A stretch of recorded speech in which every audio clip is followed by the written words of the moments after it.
Good morning, everyone. This is Benny. Today I've got these two lovely ladies, Sharon and Fifi. They're here with me. We're going to talk about uni life, and our discussion is going to be in English today. It's not going to be Tigrinya. Welcome, ladies. Welcome. Well, thank you. Okay, can you introduce yourself then? Who is Sharon? Who is Fifi? Fifi, do you want to go first? I'll go first. So my name is Salam Tesfai, but everyone knows me as Fifi. I'm 25 years old, and I'm a member of Bethel Church. And yeah, I'm really excited to talk about my university experience today. My name is Sharon Adunya. I'm also 25 years old and a member of Bethel Church. Should we say where we went to university? Would you like that? Yeah, that would Yeah. be good. So I graduated university in 2022 from Mount View Academy of Theatre Arts, and I did a undergraduate degree in performance in acting. And Fifi, where did you go to uni? I went to University of Kent to do my undergrad in history and law. And then I went on to do my master's degree 2 years ago now. I studied a master's in law, and I'm currently on my way to a training contract, become a solicitor. So I'll be going back to uni again. I'll be going back this September, and I'll be doing it for another year, and then I'll qualify in the year following to that. So yeah, it's been a long uni experience for me, but Okay. I've really enjoyed every stage of it. It was really, yeah, there's a lot of, yeah, I really enjoyed it. So are you both working now? Yes. Yes, Okay. with Um, were full-time you employment. were you guys staying in the uni campus, or were you like staying at home and like traveling to the uni? So I moved out for uni, for my undergrad. I moved out to University of Kent. I was there for 3 years.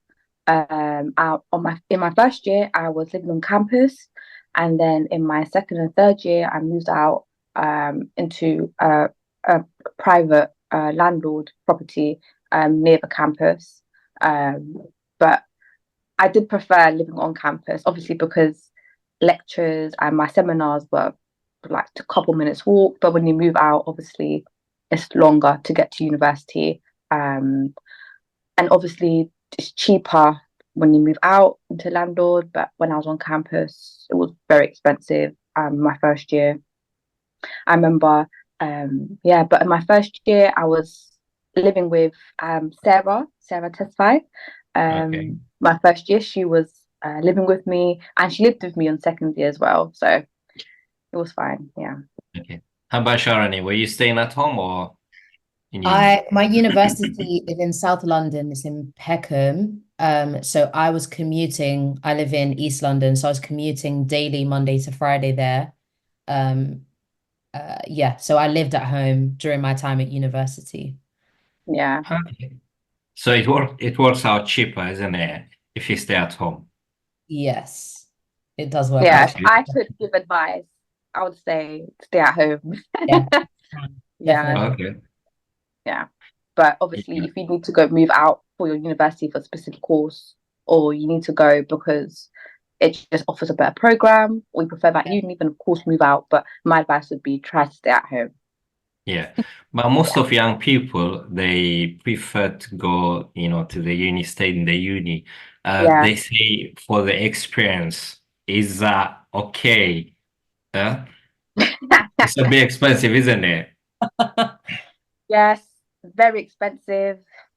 You don't realize how much your parents do for you until you move out. Then you realize bills, accommodation, food, transport, everything adds up.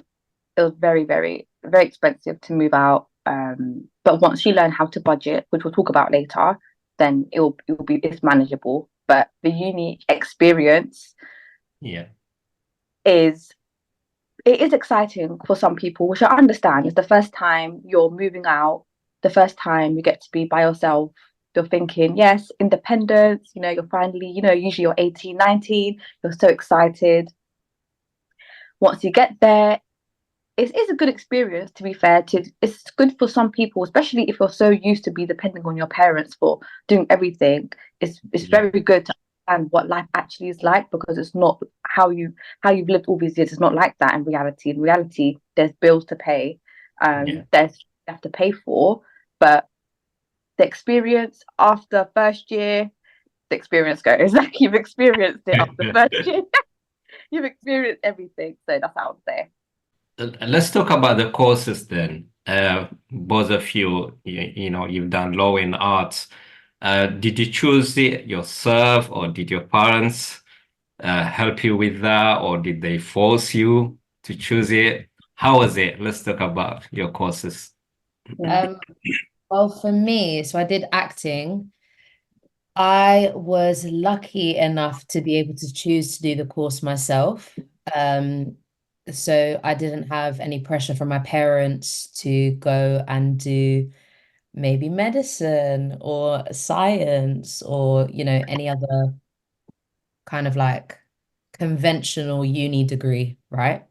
But I will say, even though my parents were fine with it, I did get a lot of backlash from the Habesha community and others who, I quote, said I was wasting my life for doing the arts. I guess because it's not really a subject that a lot of, especially Habesha children, go into. Yeah. Huh? Like, Yeah. yeah. So I did get that, which obviously mentally played with me a lot. I kept going back and forth, like, should I do it? Should I not? But I did end up going for it. So although my parents were for me, the wider community weren't really. Yeah. So that's what I experienced. Yeah. But especially Sharon, you was doing really well. Like, you was in Brit school.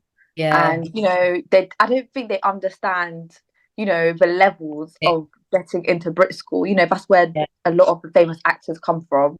Yeah. And I just don't, and I feel like it's really hard for them to understand. I think it's mostly because back home, they only really cared if we Exactly. did. Yeah. If you did the medicine, the law, the engineering. Other than that, they don't want to hear it. No, of course. As Habesha parents, we want you to be doctors, lawyers, or engineers. Yeah. That's how most of Habesha parents want their kids to be. But especially acting is not common for like the Habesha community. But your parents were really supportive, but at the same time, people who are not your parents or close to you, they were criticizing you, which is not their business. But that's how it is in Habesha community. Forgive us. Huh? I do forgive you guys. Don't worry. Yeah, it's just that there's so, nowadays you can get, you can become successful online. You don't have to even study anymore. There's so many other avenues now. So, that way of thinking is just, it will change eventually, slowly, it will change. I think so. Yeah. So how about the course then? How did you find it? Was it good? Like, did it match your expectation? The expectation of my course, Fifi mentioned it, but I went to a performing arts school before that from the ages of 16 to 18. So I already had an understanding of what the university course would be like. But obviously, everything, as you go into higher education, it gets more intense in terms of course content, the amount of independent hours of work you need to put in. But it did match my expectation, yes. There were a few things that didn't, in terms of the way that teachers interacted with me, because it's such an environment where everybody's like open-minded and you're able to like criticize more things because, acting, everybody's got their own opinion. The student-teacher relationship was very different to a conventional university where it's your lecturer and you. Apart from that, I think course content, it did match my expectation and I received what they said that I would out of it. Yeah. Okay. How about Fifi? Did it match your expectation? It's much more intense than I thought it would be. When you're in secondary school or when you're in college, your days are set out for you. You know what you're doing from 9 o'clock until 3 o'clock, 4 o'clock. Your days are timetabled. You're doing this for an hour, this for 2 hours. In university, in a day, you might have 2 lectures, but you've got to do in a week 40 hours independent studying. You know, it's a big jump. It's a big jump, and no one's telling you when to do what to do it. It's very much everything is down to you. The way papers are marked is very different as well. You know, you're graded from a first, 2-1, 2-2, and a third or fail. And even that grading system, that's a new grading system that you have to get used to. Yeah, because obviously in school you're used to A, B, C, D, E. I know even now I think it's 1, 2, 3, 4 something, 9, Yeah, I 8. think it's changed now, Yeah, isn't it? it's changing now. So yeah, that was a lot to get my head wrapped around. Independent learning, that was a lot. Like, it's a lot independent. Luckily, I had friends. I made friends on my course, so we kind of all understood what was expected from us at the same time. The amount of work, as well as, was also much more expected. Obviously, because I'd done, you know, history and law, it was a much more reading. More reading was involved. I was reading all day long, and doing papers. In my seminars, you know, I would, for example, I'd done 3 modules per term. So each module would have to read a certain amount, and then you get graded on how much you contribute to the seminar. That was a lot as well. That was a lot, you know, it was very new to me. But after the first term, I got to grips with what was expected of me, and then it was fine from there. Okay. Well, that is good. For most of young people, after they finish their school or A levels, is their like first time going to the big world or like leaving home. And like, you know, they started meeting like new people from different countries, you know, like uni is big. It's not like the same as school. What challenges did you have when you joined the uni? And how did you overcome or conquer the challenges? Sharon, let me start with you. Okay. So some of the challenges that I had, I would say I'm going to split it into two. I would say first as a Christian and then as a person who's Habesha, as well, because that's a minority.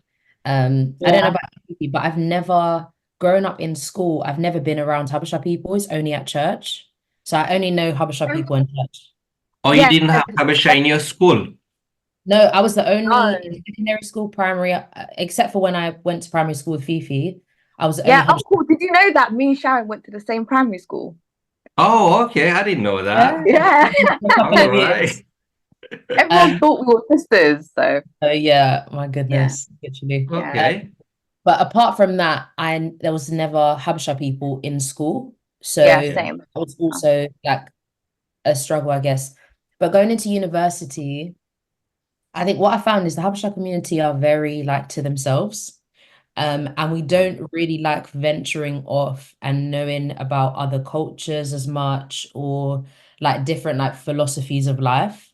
But when you get to a place like uni where you're meeting so many different people from so many different cultures, religions, who have different ways of thinking and worldviews, it can become a lot, and like you feel like you don't know a lot of things because you haven't been exposed to that. And then I guess as well, in that, if you don't have a solid background in who you are in your faith, and that's not established, it's very easy for you to be like influenced by other people to go and do whatever it is. That's try new things or to believe in different things. So I'd say being sheltered by some things in our community and not like having knowledge was something that I struggled with, or saw that was a struggle. It's obviously different to Fifi because I was at home, but a lot of people have opinions on different things. Yeah. And one of the biggest struggles I would say is the LGBTQ community at university, because a lot of people anyways are part of that community, but a lot of actors as well either are part of the community or are expected to support the community. But Yeah. myself and some of my Christian friends had to stand against that a lot of times, to be like, no, we love you as humans, but we don't agree with your philosophy, and that's fine. We're not trying to fight you, but you can't force us to think a certain way when we don't. Yeah. Another challenge I had, um, my university is Monday to Friday, 10 till 5. So I had a bit more routine than Fifi and other universities do. But I also worked on Saturdays, sorry, and went to church pretty much all of Sunday. So I struggle to have time for myself as well, whether that's like time with God or family, friends. So balancing a social life was also like, how do I do this? Yeah. And I would say the last thing before I pass on to Fifi is making friendships with people who are maybe just making friendships in general, to be fair, relationships and all of that too, whether that's with the opposite gender or yeah, like with people just in general, to be fair. Like getting to know people Yeah. is like Yeah. Yeah. challenge at times. 100%. How about like finance wise or like pressure of the studies, all that? Financially, so the way that we receive student loan is different. In drama schools is different because a lot of drama schools are independent. So they're not government funded, they're privately funded by either people who invest into it or donors, whatever. So I was actually lucky enough to be on a scholarship, so I don't have to pay back my student fees for the course. Oh, that's good. Amazing. And Amazing. also, drama school cost a lot of money. It's 12 grand a year. All So right. Wow. I was lucky. I thank God, honestly, I wouldn't have been able to do it if it wasn't the case. So I don't have to Yeah. pay my tuition fees. And on top of that, they give you maintenance every year according to your parents' financial income. So obviously, the more that your parents earn, the less that you would get maintenance wise. Yeah. But even that was so small. I think the highest that you could get was like 1.5 a year just for maintenance. But Wow. that's if you're living at home. If you're living by yourself, it's 5K. But again, because it's not government funded, there's only so much they can give per student as well. So All I right. got 5K given in the year, um, but that solely went on travel. So I had to work in order to go out with my friends or buy things, Oh, pay phone Yeah. bills that I paid. If I didn't work, I wouldn't have enough money to do Yeah. that. So that was a struggle I found. Yeah. Um, but again, because I worked, it was fine. It was just a bit more extra money that I got. But in terms of like financing, for like paying for my course, I didn't have to worry for that because that was covered. But yeah, Okay. actually, you got to be a lot more clever. Like you can't just Yeah. For splash it. me, yeah. For me, would probably be like a traditional route of a lot of people compared to Sharon. Sharon, you're literally what a blessing. Like you don't have to pay anything Honestly, I back. know. good. Oh. So for me, I joined the traditional route. So paying the 9K to university up front. But what I want to give advice to parents is the amount of student loan that your child will get depends on how much you and your husband or you and your partner earn in a year. So what you do is when you apply for student loan, they will send you an email and they will ask you how much do you earn, how much does your partner earn, and then they will calculate how much they can give to your child. What advice I would give personally is when you get that figure, what you have to do is then try and break it down, or to the student, break it down and say, okay, this is how much I'll be getting each term. Do I need my parents to help me meet ends meet, or do I need to work? From there, then you can, because I know a lot of parents are a bit anxious about how much loan they can take out, but it's really down to how much unit finance decide to give to you. So from there, then you can calculate it. So for me, for example, I got a student loan, but my mum and dad used to support me towards the end of term. They used to give me some money to support me, just to make ends meet towards the end. But I know that a lot of my flatmates used to work as well, which is okay. Working is it's a good ethic to live by, to work for money. But sometimes it did used to affect my flatmate studies sometimes. They would have an exam the next day, but they've also got a shift. They've got a shift that they have to work at. So sometimes it did become a bit stressful for them. But what I would say, I personally wish that I did work. Well, I did work when I come back home for Easter, Christmas. I would work throughout that time, and then I'll use that money. I'll take it back to university with me. But finance is definitely one of the biggest. If you ask any student, they'll tell you financially, it is a big jump from your mom and dad's house to being independent. Everything is down to you. We have to get bills have to be paid, rent has to be paid. It was a lot for first year. And did you want me to speak about advice to give on that? Yeah. So what advice I would give is really, before you go to university, really teach your child about budgeting, how to budget, what should be the amount that you should be spending. It's not that because 2K has landed into your student account, you should now just spend the whole 2K. I've seen it happen. I've seen it plan out, disaster. They just eat noodles for the rest of the term. It's really, it can get really, it is a lot of money for a young person. You're only 18 years old and you're getting all this money given to you without any budgeting techniques or any way to learn about budgeting. It can be really difficult. So what advice I would give is sit down, have the monies that you're having coming into your account, have it laid out and say, okay, I'm getting this amount goes to my rent, this amount needs to go to my bills, this amount goes to my transport, this amount. And when you have the rest at the end, then you can either save that or spend it on, just going out with your friends. But really try to understand what is necessary and what is not necessary. It is not necessary to buy a £1,000 jacket in your first term. Honestly, like first year university, I've seen it all. Like, people going to, shopping and buying stuff, and then they just don't have enough. So, really teach about budgeting.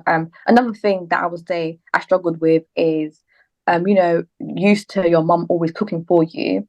Obviously, I do cook, but it was a point. But I wasn't cooking every single day. So at university, luckily I was with, as I said, I was with Sarah, so we would cook together sometimes. So she'll cook one day, I'll cook one day, we'll cook together. So that's one thing that I miss, my mum making food for me every single day. But now that I'm older, I understand that you need to be able to, cook for yourself. Another thing I would say, to parents is, really teach your sons how to cook and clean. Do not make them food.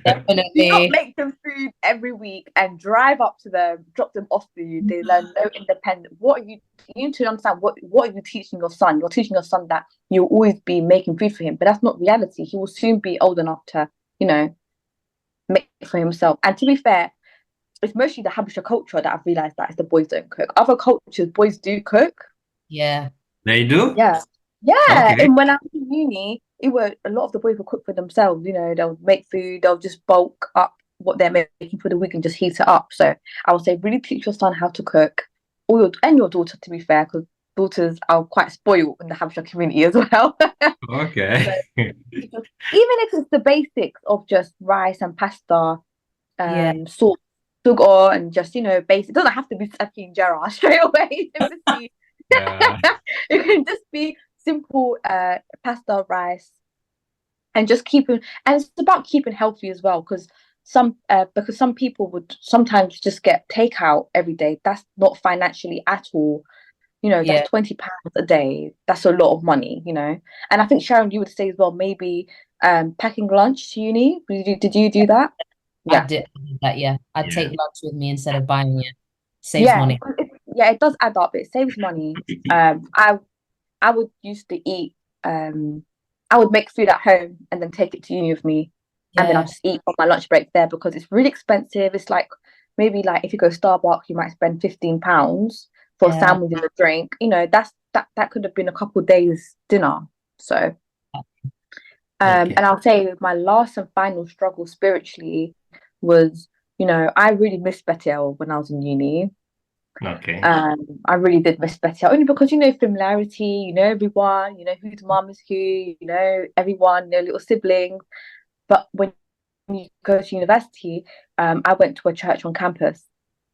Okay. It was a campus church. And mostly what we did, it was mostly services. It was on a Sunday because a lot of people went back to uni on Sundays. So it was weekdays. It was like a Wednesday, I think it was. And what we used to do is just have from 6 o'clock until 8 o'clock, we would just do prayer, worship, preaching, which I really enjoyed. That's one of my main struggles as well. And I really missed my family as well. Not having, my sisters and my brothers next door to me annoying me. You miss that. You learn you really learn how to be by yourself. That's what I would say about university. It's really about what you put in is what you get out. So if you're learning how to budget, if you're learning how to study, then you get a good experience. If you're just not learning anything or just coming back home, and that's what advice I'll give to parents, understanding that your child has now left, they've left the home and they're learning how to. So you always, just calling them. I understand calling them is very, very important, but just annoying them or they just feel like you're always getting on their nerves. Sometimes just let them have their space, let them learn and understand that, in a couple of years' time they would be moving out, to be honest. So this is their first step, which is like trial and error stage of learning how to move out, how to budget, how to cook, how to clean. And that's what I would say to parents. But also not letting it go too much. Uh, Especially on the cooking side, I thought that boys, it doesn't matter the Habesha or other boys, they struggle most. But especially in the Habesha community, the mothers, they always spoil the boys. Yeah. The mentality back home, boys don't go to kitchen. So even in here, they cook for them, they make everything ready for them, and then when they go to uni, they really struggle. Yeah. I can say that my son is one of the boys who's struggling to cook in uni. He's in Lancaster now. But he had to learn how to cook anyway. He had no choice. But now what he's cooking is like he's got expensive taste as well. Basically, he goes for the easy one, so he make a steak because it's easy. Yeah, because it's easy for him to cook steak, and he's got some stuff just to put it in the oven, kind of ready-made food. So that's what most of the boys do. The thing is, when he comes home for summer and for Easter holiday or Christmas holiday, he's got that like steak mentality. He wants to have lots of steaks as well. And, oh my gosh. But I'm sure the boys struggle most. But as Fifi said, the parents have to teach the kids to cook before they go to uni. Yeah, 100%. Cooking is as much. It's not a gender role. It's a life skill. You're like by 18, they should be able to cook at least 3 basic meals. It doesn't have to be complicated. It can just be rice, pasta, anything. It doesn't have to be steak. I don't know about steak. I'm not sure about steak. But even if it's just fresh food, they can make for themselves. That's a life skill that you should be able to carry within yourselves, even at 18, 19. But I think a good experience for boys at uni is that it really forces you to learn how to cook. It really forces them to understand. It's not just cooking for us, healthy cooking, like understanding what you're putting into your food. It's a really good skill to make. And for what I did was that, with my flatmate, I would learn recipes of her and she would learn recipes of me. And we used to make foods in bulk. So on the Sunday we would make food and then put it in the fridge, and then afterwards we'll just heat it up every other day, like one of each other's foods, and then we'll just eat it like that, which is really good. You don't realize how much food is actually at uni when you go to Asda or Tesco's. Like everything adds up. It's a lot. It's expensive. I can say that some of the girls as well, they don't know how to cook. It's Yeah. Yeah, already the Yeah. case. yes. I've seen a lot of them, and I know one girl. She used to go to Manchester for uni, and when she comes home to see her parents, she takes all the food which is her mom cooked. At the same time, she was even taking like the onions, the tomatoes, all because and like her mom Keep used her to start shopping to, at her mom's yeah, house. because she said, "Oh, Tesco is very expensive when you get there Yeah, in Manchester." So Wow. she takes every like onions and tomatoes as well. And her mom was yeah, like shouting, "You taking my shopping?" All that. yeah, Yeah, yeah. that's how it is. What Um, year? What year was she in? she Was she was in her second. second year? Okay, she should know better than second year. Oh yeah, she should know. She should know. Yeah, But you know, like mom's a mum's shopping is love. like free A mum's shopping. love. Yeah, yeah, Yeah, that's yeah, how it is. Okay, there are lots of young people who wants to join uni and you know, they're doing their GCSE A levels and next year or the year after they're gonna go to uni. What preparations they have to make, like from your experience, can you give them some advice now? Sharon, let me start with you. Okay. I would say, because obviously I think when you go down the route of choosing university to from UCAS, I think is it 4 choices yeah, you yeah. can? You get 4 choices. Yeah, Right. So let's say if you apply for 4 universities and you get 4 unconditional offers from those universities, that means basically the choice is in your hands as to where you want to go to. I would say, because I think what a lot of people do is they'll have the choices before them, but they don't do enough research about not just the course, but actually about the actual place they're going to as well.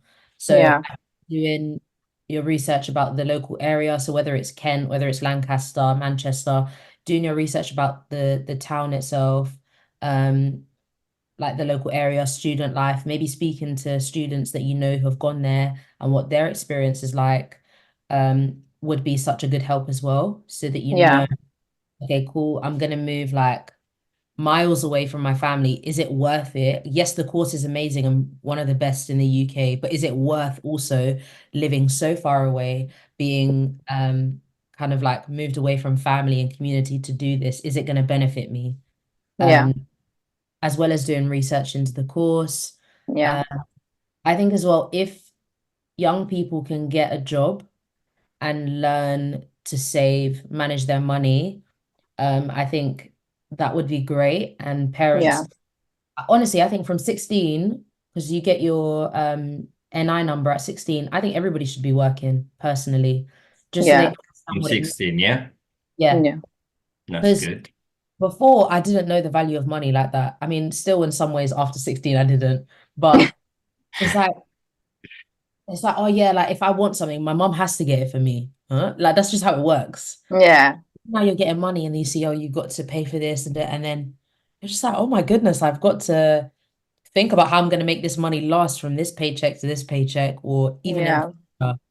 So getting a job as well beforehand will just help that experience of budgeting as well. But I think do your yeah, research, speak to people, um, and then go with what you think would be the best for your future as well. So if yeah. you, let's say, if I had the opportunity, because before I wanted to do acting, I really wanted to be a scientist, and I really Okay. wanted to go to Cambridge University.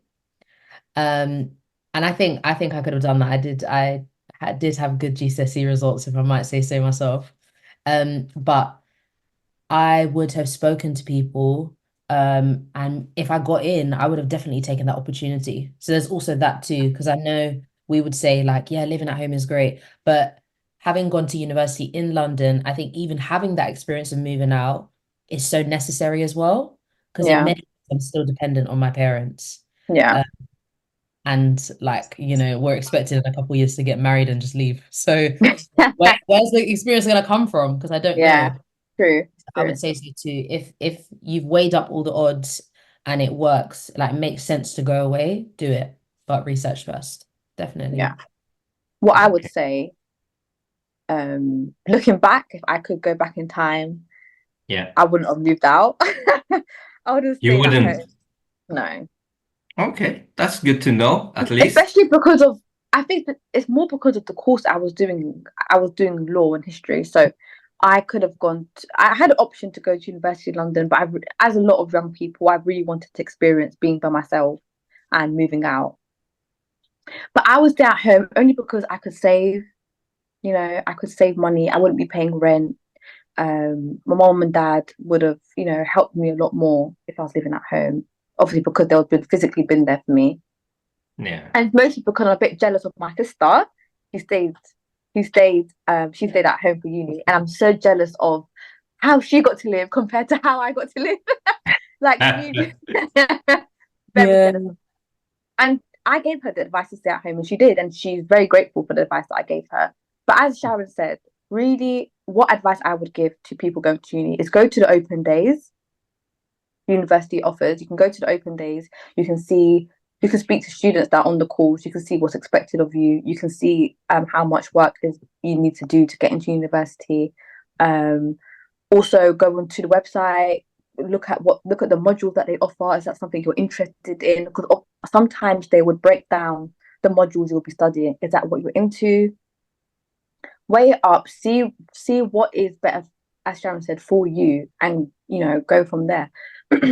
I obviously, my third year was interrupted by COVID, so I was forced to move back home around March times. All right. So the most intense part from March to May or June was interrupted for me. So I was forced to come home for uni, which then I realized how much easier it would have been if I was at home because all I was doing was getting my work done in my house. I wasn't worried about anything.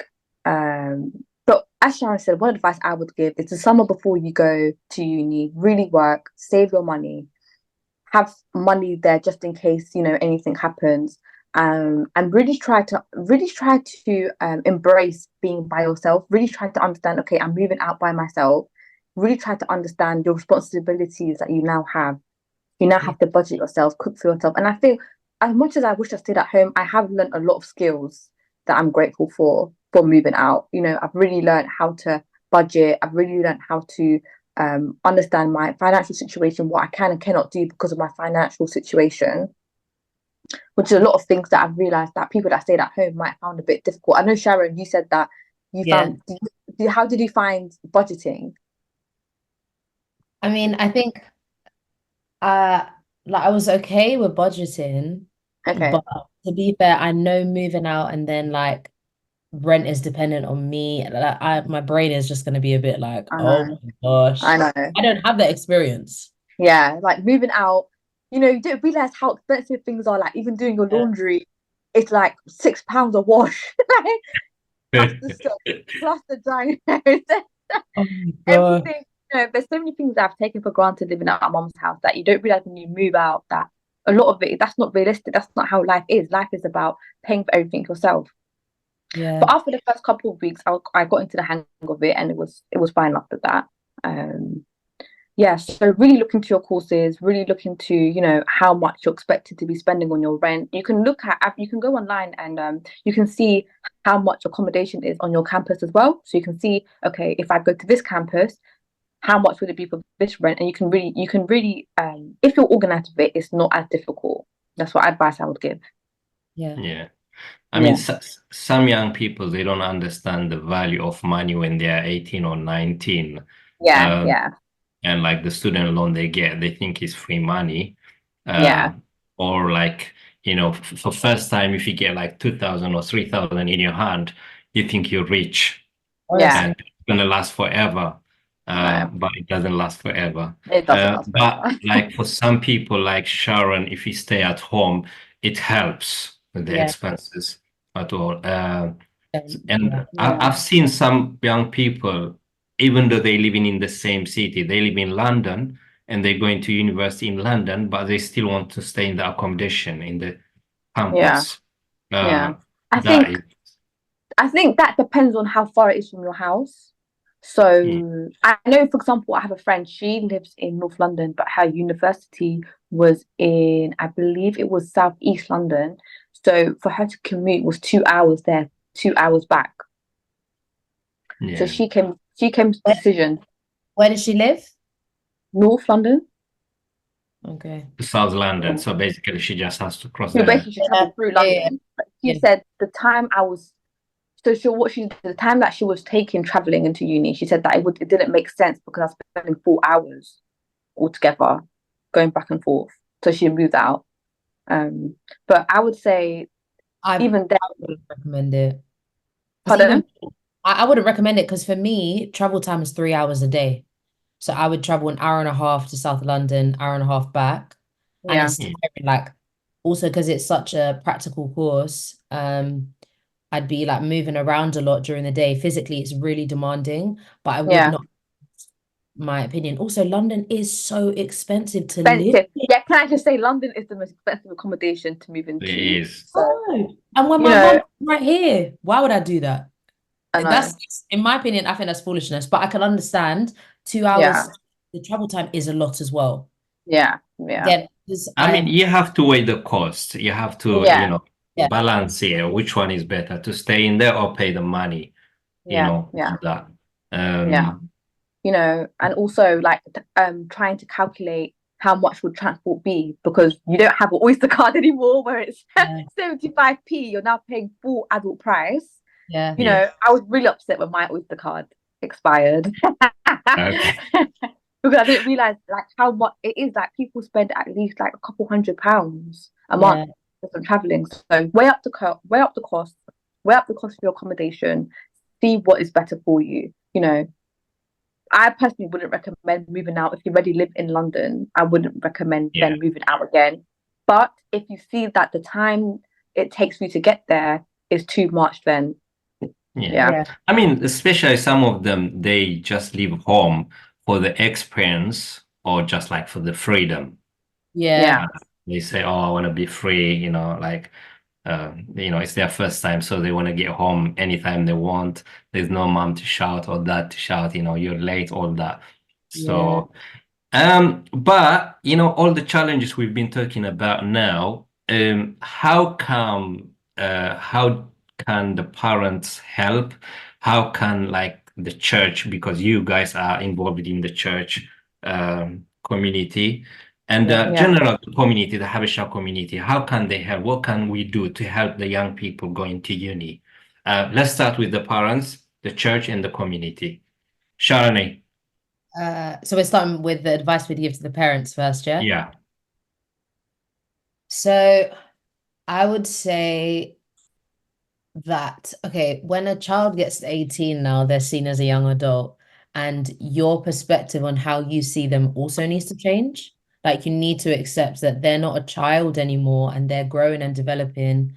And part of your responsibility as a parent is to let them have that freedom to make their choices, to give them their own right of mind, which God has given them, to be able to, like make decisions for themselves. So even if it's something you don't necessarily agree with, whether it's their course, whether it's them moving out, whatever it may be, first have a discussion with them, but not a discussion where you see yourself as like bigger and better, but just like a human to human. Let's talk about this. Let's see. What do you think? Okay, cool. Advise them and then leave them to make their decision.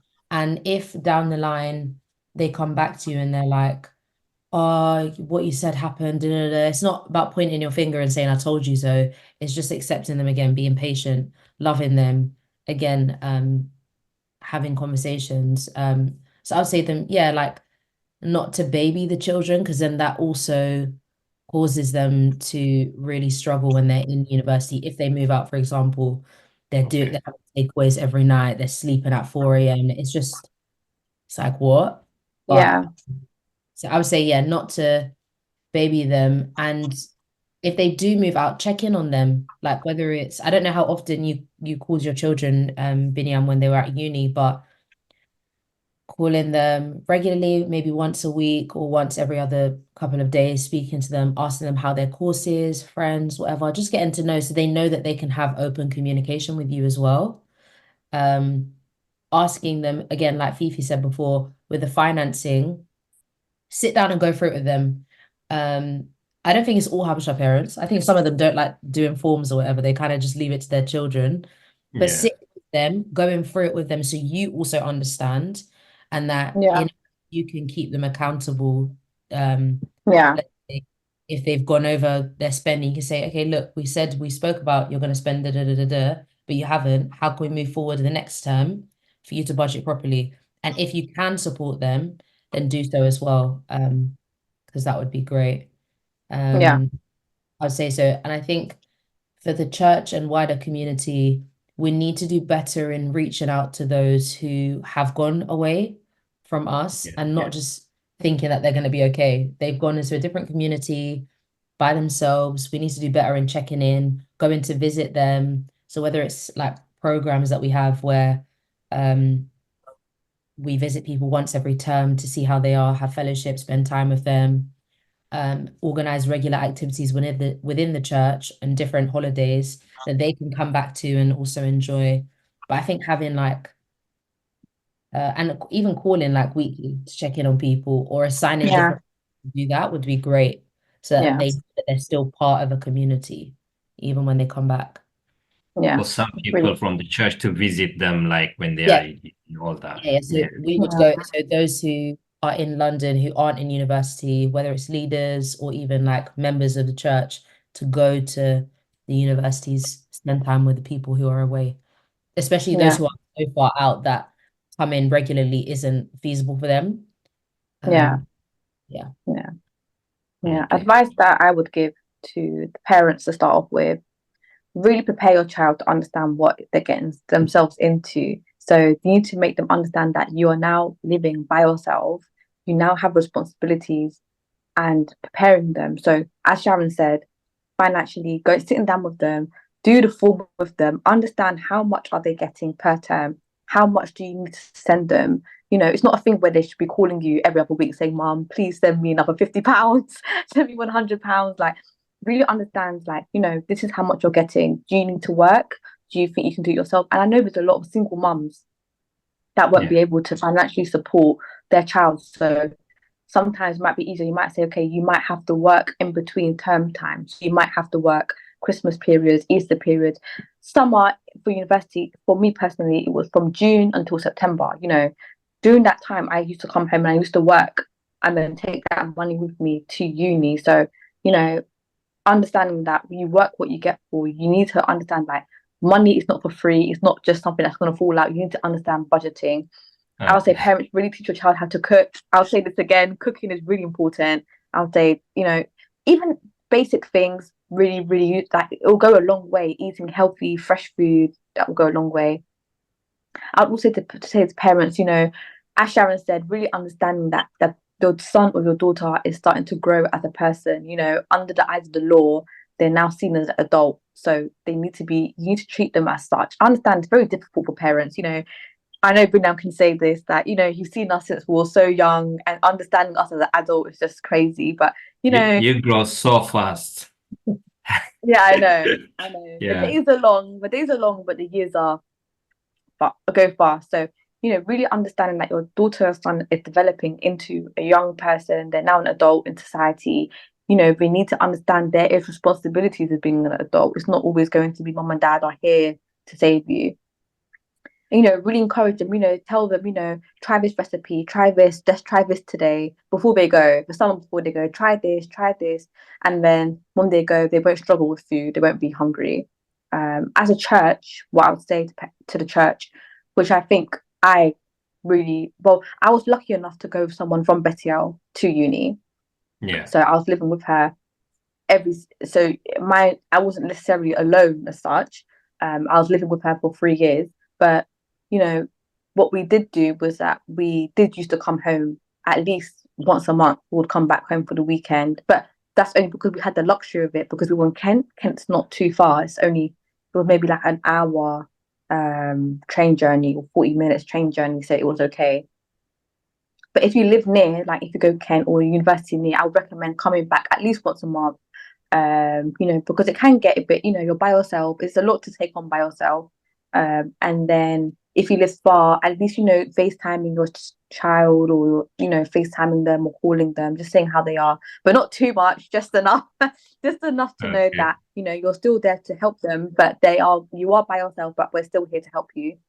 Another thing I was saying to what we're saying in the meeting was that I'd really recommend, maybe having a group chat for all the people that have moved out, and then just be able to talk to each other, especially if we know that two people are going to University of Birmingham, then we can tell them, look, this person's also going to your uni. Maybe you should talk with them and correspond with them. It might be easier. That's what I would say. And also, maybe, as Sharon said, like, we should go and visit them at university. Just be like, how's everything going? How's it? What you're struggling with? What did you expect? What did you not expect? And I think that'd be really good. Yeah. That's good.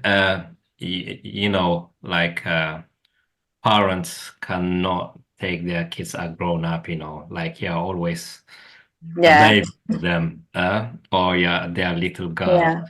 So it's really hard. And obviously, if you go away a bit further from where they are, you always worry as parents. But let me ask you one thing now. I've got two questions for both of you. Sharon, you are staying at home, but you finish your uni now. Tell me what you missed about uni life. And Fifi, you went to uni, you were staying in the uni. And while you were in the uni, what did you miss about home? Do you understand the questions? Yeah. Let me start with Sharon. I miss the structure and routine of university, because I do. A set time that I'd go in, and like I had my day set. I really like routine, so having that and also doing something that I love it was just beautiful. I really enjoyed it.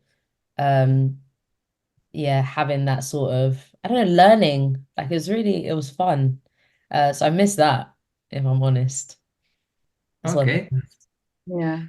That's good. To be honest, I left the uni a long time ago now, but I still miss it. But life takes over. And there's a lot of other responsibilities now. I can't really go to uni now, even though I do some online courses, all that. But uni life is beautiful. You really miss it.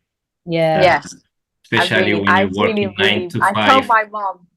Yeah. I tell my mom every single day, like, if I could go back in time, back to university, because now I work a 9 to 5 in a law firm now. So it's so much more intense at uni with your friends all day. You know where your friends are from morning until night. You're with your friends all day learning.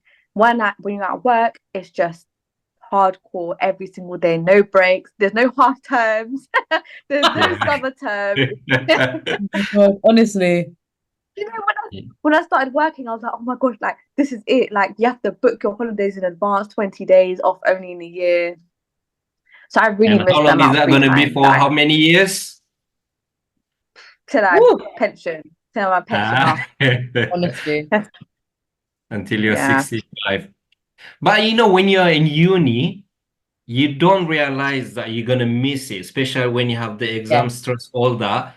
You can't get away to finish uni. But now once you finish, you miss it. That's how I felt it. 100%. Yeah. Okay. I missed it a lot because, I did. So how about what you missed about home, Fifi? I miss just being with my siblings, my friends, people coming round to my house, my family. In the moment, you're just thinking, oh, I can't wait to get out here, have your own space. But once you actually move by yourself, I really missed my family when I was away. But I used to come back. I found it really difficult leaving home. So in the first term, I used to come back home every weekend. But then afterwards, I got used to it after a while. So I stayed on the campus. I really miss my family. I really miss my mum, Injera, Savki. I really missed it. I really miss everything being prepared for me all the time. you know, Even like your when I came, bedroom, you miss it. I Yeah. miss my room. I really miss my room because I had my own room at uni, but I also I had to share a toilet with two other girls. Yeah. I just miss having all my stuff by myself, like, you know, all my things laid out.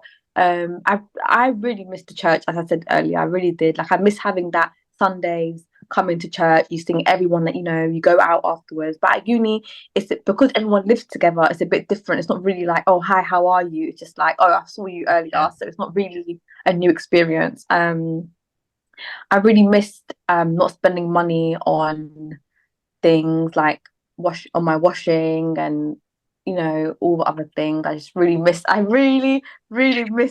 like living at home.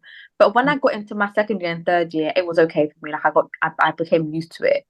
But on things I used to find, you know, some of my friends that used to live with me, they wouldn't go home. But Yeah.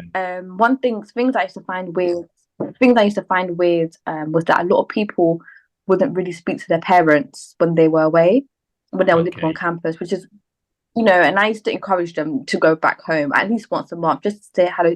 It really does ground you when you go back home. You remember, like, you know, your family, your friends, it remembers, like, everything comes back to you.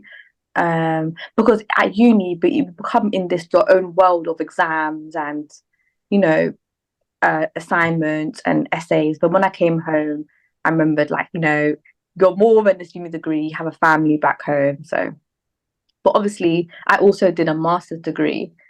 So I experienced both, to be fair. I done my master's in living at home. And I went to City University, so I used to go into the city, into London, every other couple other days, but it was mostly online as well. So that was good Okay. as well. But that's what I really missed about being at home. Yeah. I mean, you're lucky that your university was not far from your home. Like, at least you could come like once a month. Exactly, exactly. My Yeah, son, he goes to Lancaster, and it's a bit far. So he hardly comes yeah, home unless it's like, Easter holiday, Christmas holiday, or summer term. He hardly comes. yeah, But you can tell that he misses home when he comes or when he talks to us. yeah, Um, but the funny thing is, yeah. like, even his bedroom, he misses his bedroom. He says, "Don't go to my bedroom. Don't stay in there. Don't touch anything." While he's there, he's in uni. So the room is empty, Yeah, yeah, but he still doesn't want, especially his sister, to go to his room and stay in there, all that. Obviously, you can tell that there's a lot to miss about home.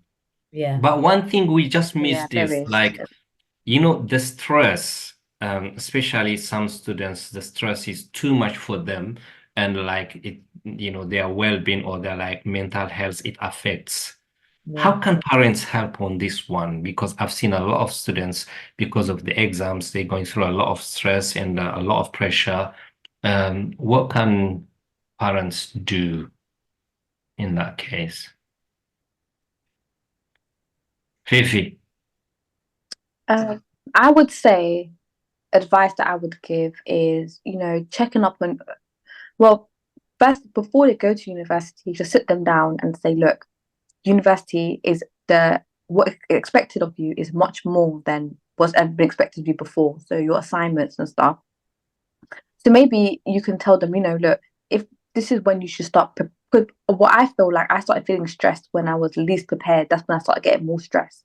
So maybe telling them, you know, before exam season, what you're going to put in place so you can revise, so you feel less stressed out. What is it that you're going to do? So maybe, you know, if you know an exam's coming up, start preparing for your work and telling your child, look, minutes this many weeks left, maybe you should start preparing for your exams. And being organized really helps you out. That's what I would say. Parents, what I would say is calling your child when it's exam season. So exam season for me was mostly just or before Christmas period or just or before Easter period, and then summer term. That's when exam seasons are. Okay. Maybe really helping your child to schedule out their time, how they're going to revise, how they're going to do their assignments, when they're going to submit it, and what's expected of them. Also just, you know, praying for your child, really encouraging them. Also helping them with writing, like maybe if you help them understand how much work there's needed to be put in. I think for a lot of people who were stressed out in uni, for me, was the people that wasn't really getting with grips of how much was expected of them. That was the people that they were the people that kind of got stressed out the most. But for me, for example, because my Paul, my older brother, he went to university, so he did explain to me beforehand how much work I would need to put in. So what I say to parents is maybe putting your child in contact with someone that is doing a similar course, or someone that's doing something in a similar university. You can help them when they're revised, maybe give them call advice and say, you know, I'm stressed out, can you help me out with this? Yeah. And that's what I would say. Yeah. I just add on to that as well, that I think also, because Fifi was talking about the side of not understanding the like the expectation that if you don't, basically, if you fail to prepare to fail, sort of thing, right? Yeah. And also on the other side of that is, of course, exams, assignments, coursework, whatever, dissertation, they go towards your grade. If you don't do well, like you'll fail your degree. And you spent all that time, money, whatever, to fail. Like, no one wants that. But I think adding to the top, if parents are pressuring their children to do well for the sake of their own reputation, I think that further damages like damages a child, a person's like psyche. So parents also coming to the Lord humbly and asking him to purify your motives if it is for yourself. And I think motivation to tell your child, like Fifi said, to advise them, okay, how are you gonna work through your time and, you know, focus on what you need to, that needs to come out of a place of not because of, oh, they need to do well so I look good, but they need to do well for themselves. I want them to do well and to like succeed in this, whether that means they get a first or they get a 2-1, doesn't mean anything, really and truly. Some people really flourish, exams, coursework, that's for them. Some people really struggle. Their brain maybe doesn't work in that sort of pressure, but it doesn't mean they're not smart. You know? So just encouraging your child to get the best out of them for them, not for you, but you will enjoy the fruit of that when they do that. So understanding what your motive behind saying that is to them, because also your children will know. And if they also have a sense of pressure from their parents, it's too much. It's too much. I know. I'm not sure about your uni, Sharon, but on University of Kent and City University, if your child does feel stressed out about their course, they can see a counsellor on campus. They can. You can rigor your requirements for the course. So they might say, okay, we'll give you an extra week to complete it, so it's less pressure on you. Or they might say, you know, the grade boundaries will be a bit more loose towards you. That can help out. That can help a student out a lot. For me, what really helped me was that I made friends with people in my course. So if I was stuck on something, they would help me. If there was, they would help me. So really encourage your child to not only stick with people that they went to uni with, but reach out to people on your course and become friends with them. You know, you're together for 3 years. You know, and it was like, I remember we used to go to the library at like, you know, 7 o'clock, 8 o'clock, and just sit there and really help each other understand the work. But I know mental health is very serious at uni. You know, I know a lot of people in my uni that, you know, dropped out after the first year because they couldn't deal with the stress of how much, you know, they didn't realize, you know, it's not just uni, it's not just about moving out, there's actually work that has to be done. A lot of people dropped out, but you know, university is always there. It's not going anywhere. If you feel like, you know, you were at uni and you feel like at that time it's not for me right now, you can just, you know, maybe move. I know a lot of people that move courses halfway through the year, or they've decided, you know what, this is actually not for me. And so parents, I would encourage them, you know, really help your child when they're applying for uni. Really help them understand what they're getting themselves into. You know, at the end of the day, you're paying for the course, and you know, you should really use all the facilities that the uni has to offer to help you. Yeah, definitely. And I mean, the small things like parents do, it helps a lot. it may look small, but at the same time, if the kid, the son or the daughter going through a lot of stress, just even a phone call or like, Yeah. oh, yeah, you can come for the weekend, I'll pay for the train ticket, all that. Yeah. It will help. But as you said, the family sometimes they say, oh, you started your uni, you have to finish it.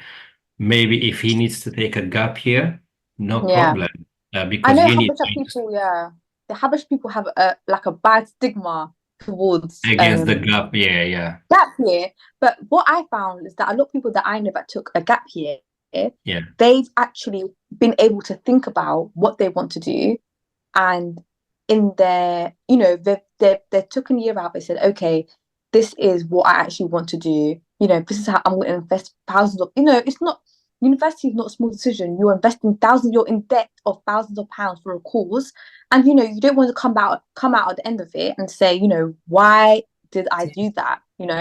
So maybe taking a year, it might be a good decision for your child. Maybe they can actually understand, okay, do you know what? I actually really enjoyed this course at school, especially because, I chose my university options when I was doing my A-levels in my second year. And looking back at it now, I feel like I was at that time, you're 16, are you 16, 17? Yeah. It's a big choice you're making at a young age, 16, 17, of what you want to do at university. And looking back at it now, at my 16-year-old self, I would say I didn't make the right decision. But I know a lot of people that have graduated have said, I look back now and I think I wish I never went to uni. It wasn't for me. I didn't have to do it. So that's why I really stress the fact that sit down with your child and say maybe an apprenticeship might be a better option for what you want to do than going to university, because I know some apprenticeships are even free. They'll pay for your child to do it, and there's even better options from that. So about the gap year, I was going to say I took a gap year and I think it was the best decision I made. Honestly, oh, good. Best decision I made. I mean, for us, for the adults, it's the way we brought up. Back home, you go to school, you do your GCSE, you do your A-levels, and then you go to uni. If you didn't go to uni, that means he failed. He didn't get the results. See? So that's how we understand it. And after graduation from uni, you go to work. There's nothing called gap year. Now, we were brought up with that mentality. And now, if your son or your daughter says, oh, I'm going to take a gap year, and like, what's a gap year? You can't do that. Yeah. What else do you have to do? You're a student. You need to go to uni. That's it. Yeah, of course. So that's, well, you have to forgive us for that. And it's just bad habits die hard. It is. Yeah. Okay, let's talk about student loan. Tell us about student loan. Now, maybe this doesn't apply to some people who are listening, because some people are not from England. But how does student loan works? How do you apply it? Were you happy to get the student loan, or is it enough? Or what can the parents do to help you? Fifi, this is your bag, so you got this. By the way, just to let you know, on my time, we didn't have student loan. When I went to uni, the government was paying for the uni. Lucky we were getting free maintenance money. We didn't have to pay all that. There was a student loan if you want to take. This is extra on top of like what they paid, what they gave you. But if you want extra, you could do that. But we had a lot of money that time. So basically, we were getting paid to go to uni. You were living like the best time. It should be, honestly. but that's not reality. So for how student loan is now given out. So you have to go to student loan website, and what they do is when you get your uni choices confirmation, they will ask you for I think a code, and you put it into student finance. Putting your details onto the form, and at the end of the form they will now calculate your household average income. So what they will do is they'll calculate how much the mother makes, how much the father makes. They will see whatever you live in, how much do you work yourself, and they calculate everything. And once they calculate everything, you don't get a choice necessarily of how much you want to take out by the digits, but they'll tell you, okay, this is how much we're going to offer you. So They might say, we'll pay, most of the time they'll pay for your 9K a year, 9.2K, sorry, a year for the actual course. For maintenance, they might say, okay, we will now provide you with this much. They might say 10K for the year of student maintenance loan. Then they'll ask you for your bank account details, and every term they will, put it into your account. But what I would say is sometimes, for example, if you're living from home, they might give you a certain amount of maintenance loan, but you might realize, you know what, I actually don't need that amount. I don't necessarily need that much money. So you can tell them, okay, I want less. But most of the time, if you're living out of home, you want the maximum amount of money. Yeah. So for me, for example, when I got my maintenance loan, it was just about enough to cover my rent for the term. So my parents would send me money and support me for the rest of the term of how much is needed. Yeah. So that's how it's calculated.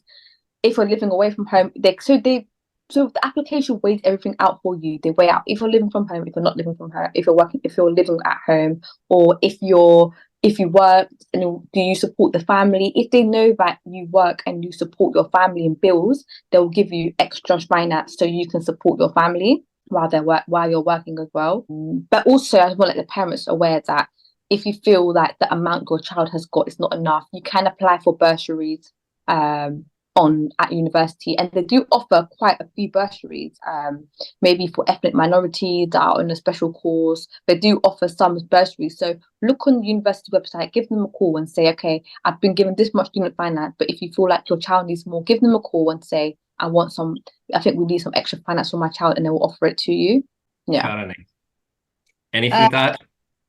No, not really. I guess it's going after university is understanding as well, because I think you mentioned this at the meeting, but I've also said this, especially to my sister, who she's in her last year now, she's gone to University of Hertfordshire, is that you get how much money every year. Because my thing is with her, not necessarily out of jealousy, but I was like, listen, if I had all that money, I would save half of it, definitely. I would work, I'd save a lot of it, because think about it, you have to pay that back, and you're never going to get free money like this ever again.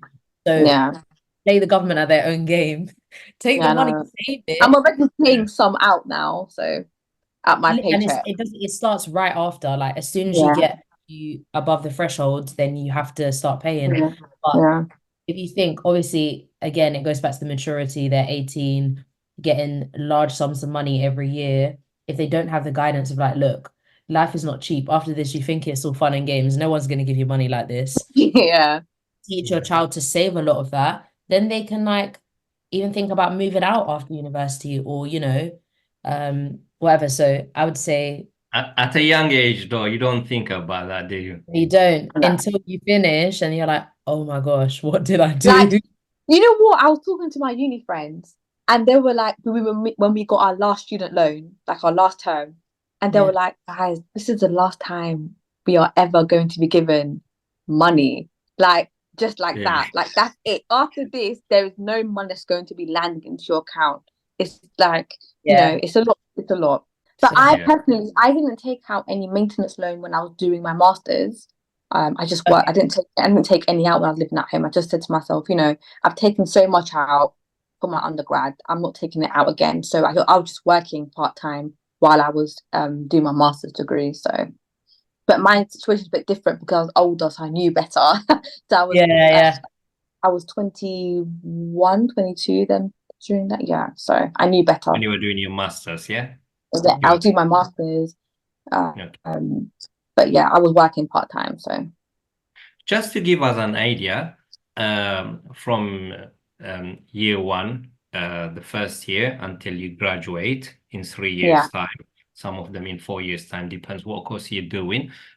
How much student loan debt do you get then after graduation altogether? The fee plus the maintenance. If you add it all together, it's a lot of money, isn't it? Yeah. So obviously it's depending on how much maintenance loan you get. So the 9K paying for the course does not go to you. The student finance pay that straight directly to university. So only definitely got 27K, just over 27K for the uni fee. Yeah, that goes directly to the university. That's just to go on the course. But for the maintenance loan, you can so maybe around 3K a term, I would It's say. 9K a year. So So 9K a year, yeah. that's So, but that's So, well, only that's not all people. Some people might get less, some people might get more than that.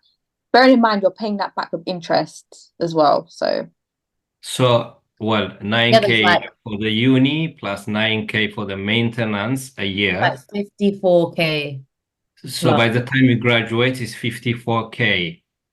Yeah, plus that you've received. that's without That's a interest. lot of That's money, you know? No, that's that's someone's yearly income. That's yeah. crazy. Yeah, but It's crazy. how do you pay that? Do you guys worry about that now? Yeah, so I already pay it already comes out of my it already comes out of my pay slip, Yeah. how I pay Okay, yeah. back. But when a university, when you pay it back, if you don't meet a certain amount of money, I believe it's after 20 years, they cancel the student loan.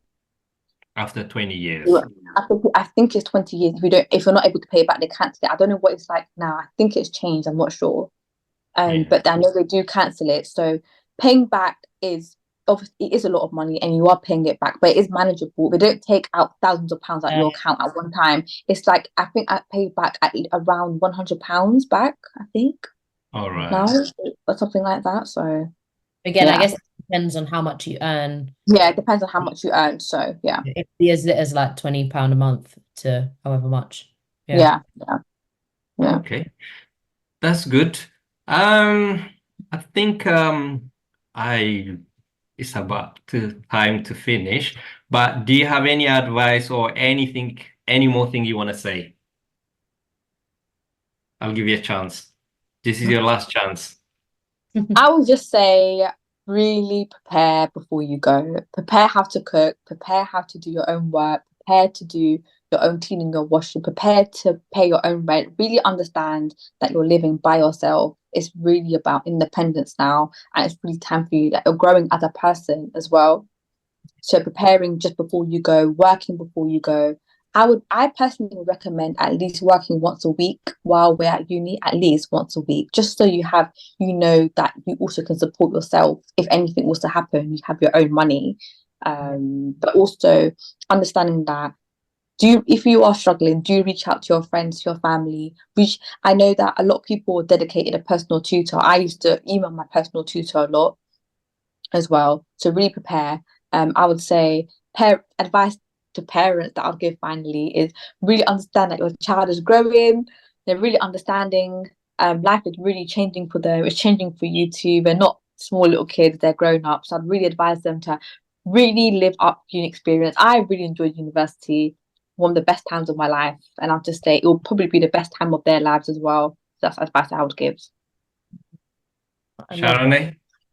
Um, I would say enjoy the experience to those who are going to university and remember why you're there. I think it's very Yeah, easy to get caught up in the whole like social life and other things that come with it, but you're there for a reason to get an education, to develop yourself, to go and be able to have the opportunity to open doors for yeah, career. And if you think even a lot of our parents migrated to this country, right? And maybe a lot of them didn't go to university. So you could be the first in your family also to be breaking like a generational cycle. That's a big thing. yeah, So also yeah, see the perspective that it has as well. Like it's not just, oh, I'm moving out, I'm gonna get rid of my parents and just live my life. It's more than that. yeah, Um, yeah, so yeah, remember the why in that. yeah. And parents, if you've seen that your child has maybe deviated or is struggling or whatever when they're in uni, I would say pray for them. And like I know especially the Habesha community, they are praying for their children like no man's business. Uh, Continue to Yeah. pray and trust that the Lord will bring them in his own way, in his own time, back to himself. That's not the work that you do. Your work is participating with the Lord in praying, but you don't have to force their ear or anything. I say that Yeah. from experience as well. Like, even there's some things that my mum would tell me, I'd be like, oh, what does she know? And then I experience it and I'm like, oh my goodness. So we will eventually learn, but we need to also go through that ourselves. So don't don't lose faith when you see that it's not going the way that you expected it to. God is good. If I can add to that, I would also say find a church on campus. Yeah. Find a church on campus. Know the pastors, know everyone. You can even join it. My flatmates were part of the choir on the campus. So we at uni, like, don't think that is, parents might think, oh my goodness, the universities and people, but there is a big Christian community on the campus. Like, luckily I had a really strong one on campus, so that was really good. I'd also really encourage people to still be connected to God, Bible, read your Bible, pray. That's what I had the luxury of having flatmates that were Christian. So I never really had any arguments with them. It was always like we're always on the same page, and that's something I would say as well. Yeah. Thank you. One advice I can give to the parents as well, even though your kids get student loan, they still gonna need a lot of money from you. So you better save from now. They're gonna demand, give me money, send me some money. So please save from now, because I'm gonna ask you for a lot of money. Sharonay, Fifi, it was a pleasure talking to you. Thank you very much. I'm sure the people who are listening really enjoyed it and they got a lot of information. Yeah. And thank you for coming. Hopefully, I'll see you and I'll talk to you again. Definitely. This is just the start. Thank you, Vinny. Thank you. All right. Thank you everyone for watching. Hopefully we'll see you again in another broadcast or another program. Thank you. Bye.